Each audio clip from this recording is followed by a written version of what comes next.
La section des produits cachers dans le Low-Blas de la rue Saint-Jacques dans l'ouest de Montréal. 3 commerces de la chaîne offrent ce service à la clientèle juive. Un employé y travaille à temps plein pour s'assurer que les produits offerts respectent les règles édictées par la Torah, le livre sacré du judaïsme. Chaque produit cacher porte le sceau de l'un des nombreux organismes de certification. Par exemple, dans ce produit congelé, je vais regarder le COR avec son numéro. C'est ça ce qui me dit que, par exemple, ce produit-là vient de Toronto. Ça, c'est la certification cachère de Toronto. Toronto, c'est ça. C'est le Conseil orthodoxe rabbinique de Toronto. MK, c'est le sceau de Montréal Cacher, l'organisme de certification géré par le Conseil de la communauté juive de Montréal emploie près de 130 personnes, dont 9 rabbins et 100 superviseurs. Alors, la certification cachère, c'est assurer que les aliments qui vont être consommés par la communauté juive, qui respectent la cacheroute bien sûr, qui respectent les règles alimentaires de cacheroute, est surveillé et basé uniquement d'aliments cachers qui sont permis à la consommation. Les rabbins comme David Bannon s'assurent qu'aucun aliment interdit comme le porc n'entre en contact avec un produit cacher. Ils bénissent les matières premières et les lignes de production. On s'assure par des visites ou par, bien sûr, en allant depuis le début, à partir de la fabrication, tous les ingrédients qui rentrent dans cet aliment, par exemple, s'assurer d'où est-ce qu'il provient et s'assurer que tout le long du processus de fabrication, il n'y a pas d'autres mélanges qui se font. Le marché des produits cachers connaît une progression fulgurante depuis quelques années au Québec. Plus de 550 entreprises, dont plusieurs importantes, ont obtenu la certification MK et les rabbins québécois ne fournissent pas à la demande. Vous ne vous en êtes probablement pas rendu compte en faisant votre épicerie, mais vous achetez des produits cachers tous les jours. Des petits pains de hamburger et des petits pains de hot dog qui sont cachers. Donc, tous leurs pains hamburgers sont cachers. C'est ça, la plupart. Ça, c'est cachère? La désignation, le triangle K avec un D. Un D encore pour signifier comme quoi c'est un produit qui est fait ou avec des produits laitiers ou dans la machinerie qui a été utilisée pour des produits laitiers. Beaucoup des légumes emballés sont cachers. Par exemple, comme les petites carottes qui sont cachères, qui sont lavées cachères, d'une manière pour le rendre cachère. Les sceaux de certification ne sont pas toujours faciles à repérer, même pour l'œil averti. Celui-là est cachère. Celui-là? Dans le Minute Rice, il faut vraiment chercher des fois. Parce Même que un expert comme vous, dont c'est le travail. il les cache les... Ouais, voilà. Il est. Il faut peu de temps pour remplir son panier de produits cachers. Et vous avez aussi dans les produits, toutes les croustilles. Ça aussi, hein? Oui, vous allez trouver, la plupart des croustilles sont marquées dairy. Ça c'est cachère, celui-là. Cachère? Oui. Lui ici aussi? Oui. Ça c'est cachère, ça c'est cachère, ça c'est cachère aussi. Ça c'est cachère, celui-là.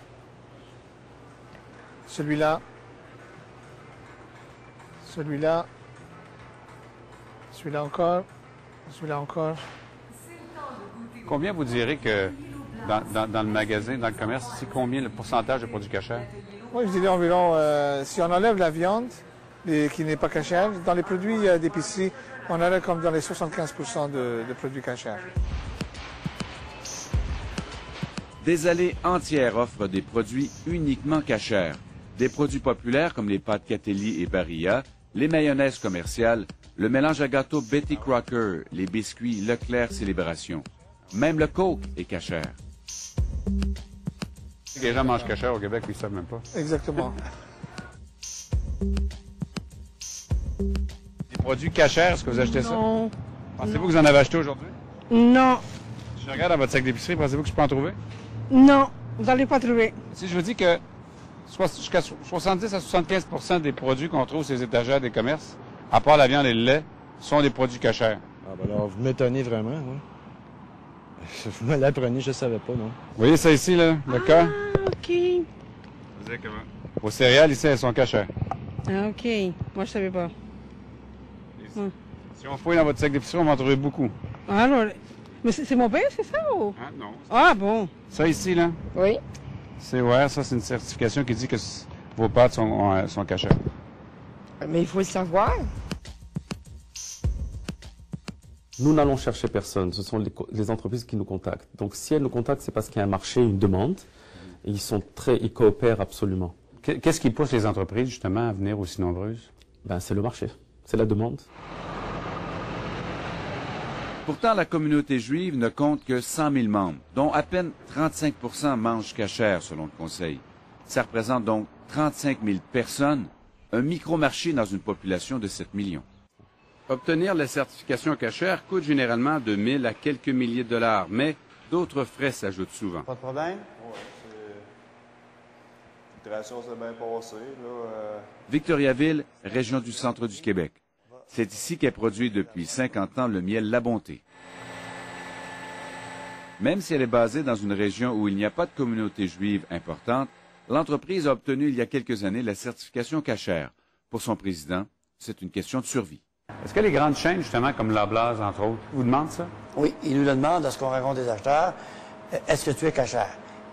Après que tu lui as mentionné une fois, il est au courant, c'est entré dans le dossier et on va en parler. Donc, vous ne pouvez pas être vendu dans une grande chaîne sans être cachère? D'après moi, ça serait impossible si on n'était pas cachère.